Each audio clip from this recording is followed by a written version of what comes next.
ओम शांति 24 अक्टूबर 2020। आज बाबा की साकार मुरली में बाबा ने अपने आप को और हम दोनों के संबंध के आधार पर खुद को और हमें आशिक और माशुक के नाम से बुलाया कि बाबा एक माशुक है और उस पर हम सभी आशिक हैं। बाबा ने समझाया कि दुनिया में तो जिस्मानी आशिक और माशुक होते हैं, लेकिन यहाँ पर जिस्मानी आशिक या माशुक की कोई बात नहीं है। दिस इज़ एंटायरली अबाउट रूहानी आशिक एंड रूहानी माशुक। तो शिव बाबा कहते हैं कि जैसे भक्ति मार्ग में हम लोगों ने ईश्वर से वायदा किया कि जब तुम आओगे तो हम तुम पर वारी जाएंगे, तुम पर बलि चढ़ेंगे। बाबा कहते हैं this is the right time. और बलि चढ़ने का अर्थ ये कभी था ही नहीं कि अपने शरीर को सैक्रिफाइस करना, क्योंकि बॉडी को हमने समझ लिया कि मैं बॉडी हूँ और परमात्मा मैं को सैक्रिफाइस करने को कहते हैं। तो मैंपन को सैक्रिफाइस करने की जगह जो अपनी रियल आइडेंटिटी थी, या फिर जो जानवर मैं करता है यानी बकरा, उसको बलि चढ़ाना सूटेबल समझ लिया। बाबा काशी कलवट की कई बार एग्जाम्पल देते हैं कि काशी कलवट में एक कुआं होता है जो कि तलवारों से पूरा भरपूर होता है। अब तो खैर गवर्नमेंट ने उस चीज़ पर बैन लगा दिया, तो उस कुएं में जंप करते थे, उसको काशी कलवट कहते थे। तो मैंपन की समर्पण की बात बाबा करते हैं। तो बलि चढ़ने की बात भी यही हुई। बाबा ने भक्ति मार्ग के संबंध में जो गीत बताया, तुम ही हो माता पिता तुम ही हो। बाबा कहते हैं इसकी पहली की लाइंस तो ठीक हैं, तुम ही हो माता पिता तुम ही हो बंधु, बंधु यानी बड़ा भाई, सखा तुम ही हो, है ना, तुम ही हो साथी, तुम ही सहारा, कोई ना अपना सिवा तुम्हारा। बाबा कहते हैं ये लाइन तो ठीक है, लेकिन इसके बाद जो चरणों की धूल वाला लाइन आता है ना, तुम्हारे चरणों की धूल हम हैं। बाबा कहते हैं कि बच्चे कभी चरणों की धूल नहीं हो सकते, वो लाइन बिल्कुल गलत है। तो बाबा इन बातों को करेक्ट करते हैं। दीपावली के त्यौहार के बारे में बताते हैं कि दिवाली का सेलिब्रेशन का मतलब आत्मा रूपी दिया जब बुझ जाती है और उसको एनलाइटनमेंट मिलता है कि मैं कौन हूँ और मेरा कौन है। इस समझ के आधार पर जो आत्मा रूपी दिया उझा चुकी है, उझाई हुई जोत है, बुझाई हुई है ना, जो बुझ चुकी है, वो फिर से जग जाती है। तो उस जागती दीपक रूपी आत्मा का रिमेम्बरेंस दीपावली है, बाबा कहते हैं। फिर दशहरा से कंपेयर करते हुए बाबा कहते हैं कि अभी तो पूरे विश्व में सच्ची सच्ची दशहरा सेलिब्रेट होनी है, यानी रावण का सच्चा सच्चा विनाश होना अभी शेष है, अभी बाकी है। ये भक्ति मार्ग की बाबा ने कुछ बातें हम लोगों के सामने हाईलाइट की। जैसे सन्यासी की भी बात बाबा ने मुरली में कही, है ना, कि सन्यासियों के अकॉर्डिंग वैसे तो बहुत सारी चीज़ें हैं, है ना। सन्यासी इंडिया को रिप्रेजेंट करने के लिए बाहर भी जाते हैं, प्राचीन योग की भी बात करते हैं, है ना। ब्रह्म ज्ञानी जो होते हैं वो भी इस बात को समझते हैं कि जैसे बाबा ने कहा कि उनके मंदिरों में एक दिया समाया हुआ, एक दिया हमेशा जला हुआ रहता है, अखंड ज्योत। लेकिन उनकी अंडरस्टैंडिंग ये है कि हम अगर एक ज्योति हैं तो हम महाज्योति में जाकर के मर्ज हो जाएंगे। बाबा कहते हैं ऐसा कभी नहीं हो सकता। इस चीज़ को बाबा करेक्ट करते हैं। बाबा ने आज खुद को न्यूज़ रिपोर्टर भी कहा, लिबरेटर गाइड तो कहा ही मुरली के बीच में, लेकिन न्यूज़ रिपोर्टर भी कहा। और बाबा कौन सा समाचार सुनाते हैं कि बाबा कौन है, बाबा क्या करते हैं।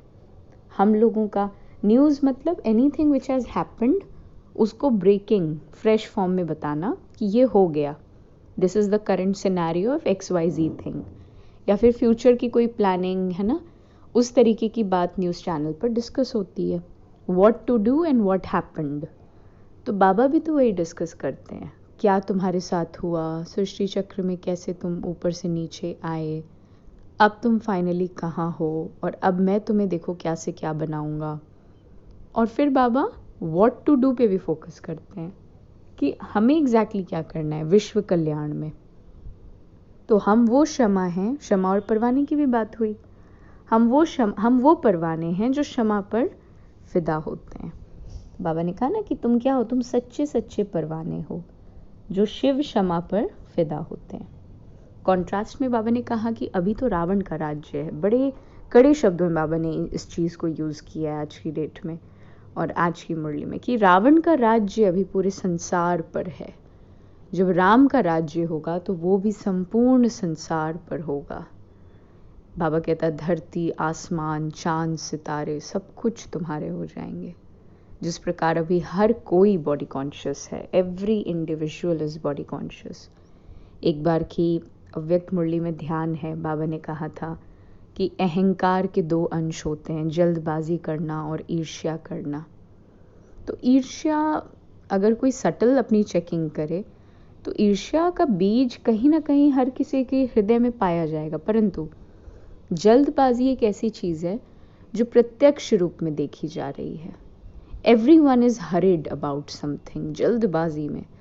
तो इस अहंकार में, अभिमान में तो हर कोई है, और अहंकार जल्दबाजी है तो ईर्ष्या भी कहीं ना कहीं पाया जाता है।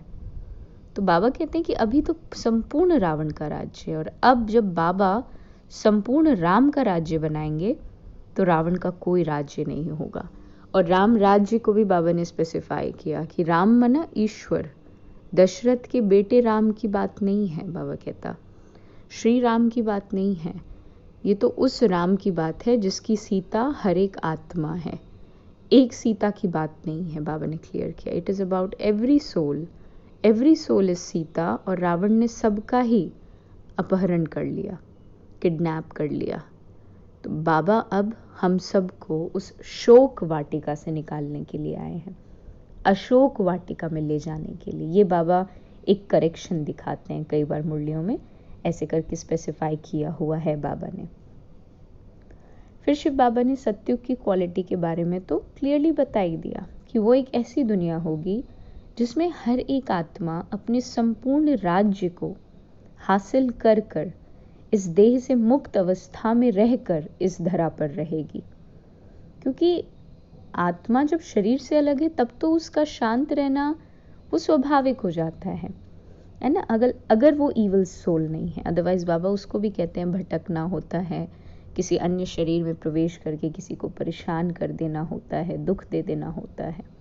बाबा कहते हैं वो बात तो फिर थोड़ी भिन्न हो गई, परंतु आत्मा शरीर से अलग होने के बाद निर्मोही हो जाती है।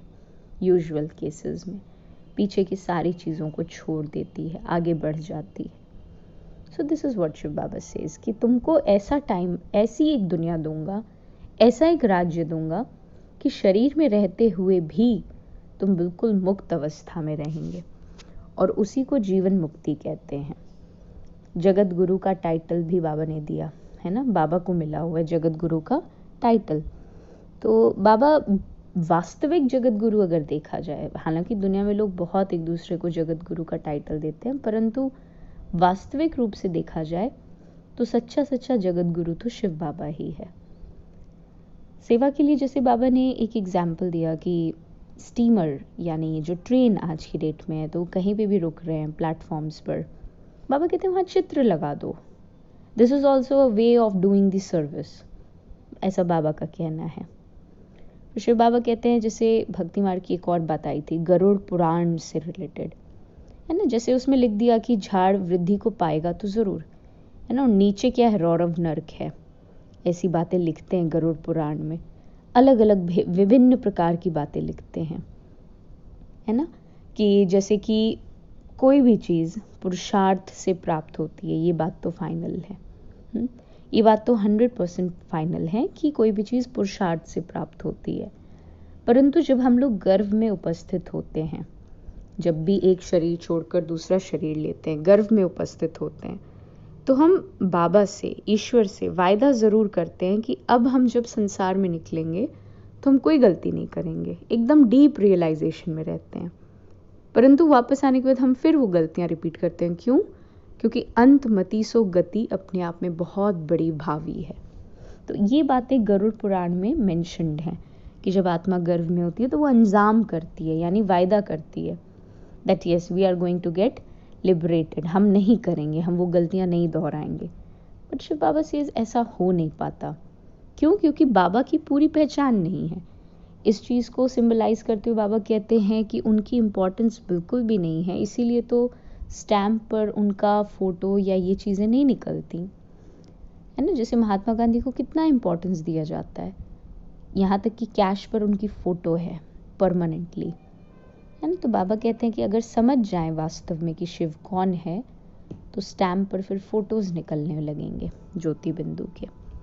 तो शिव बाबा ये चीज़ें बड़े सरल शब्दों में समझा जाते हैं कि राजयोग सिखाने वाला तो वही होगा ना जो स्वयं भी सोल कॉन्शियस होगा, कृष्ण तो नहीं होगा जिसका नाम लेते ही सामने एक बॉडी अपीयर होता है। तो ऐसे बाबा हर चीज़ को राइट करके समझाते हैं।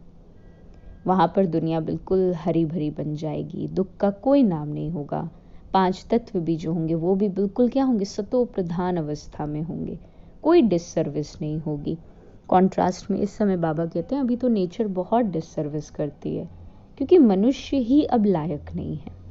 तो ज्ञान और योग बल से हमें विश्व को हेवन बनाना है। आज का जो वरदान है वो है सदा हल्के और सफल भव। होगा कैसे? बाबा कहता है ईश्वरीय व्यवहार और जो गृहस्थ व्यवहार है दोनों की समानता हो, बैलेंस से ब्लेसिंग। बाबा की बहुत पुराना स्लोगन है कि बच्चे बैलेंस से ही ब्लेसिंग की प्राप्ति हो सकती है। और सदा हल्का और सदा सफल अगर होना है ना, क्योंकि बाबा के लिए पास और फेल अलग चीज़ है, लेकिन सक्सेसफुल और अनसक्सेसफुल अलग चीज़ है। तो बाबा तो कहता है कि पास और फेल तो सिचुएशंस आती जाती रहती हैं दुनियावी रीति से, जो पास फेल की व्याख्या है, लेकिन तुम्हें हर परिस्थिति में सक्सेसफुल ज़रूर रहना है। Success is the state of mind basically. इसीलिए व्यक्ति सदा सफल का वरदान बाबा से प्राप्त कर सकता है, हर आत्मा। क्योंकि जैसे बाबा युक्तियाँ देते हैं ना कि तुम गृहस्थी नहीं, तुम ट्रस्टी हो, यहाँ तुम्हारा कुछ भी नहीं है। अगर तुम्हारा श्रीमत का पैरामीटर बिल्कुल ठीक है तो तुम्हारा साइड हर चीज़ एक साइड सीन की तरह अनुभव होगी।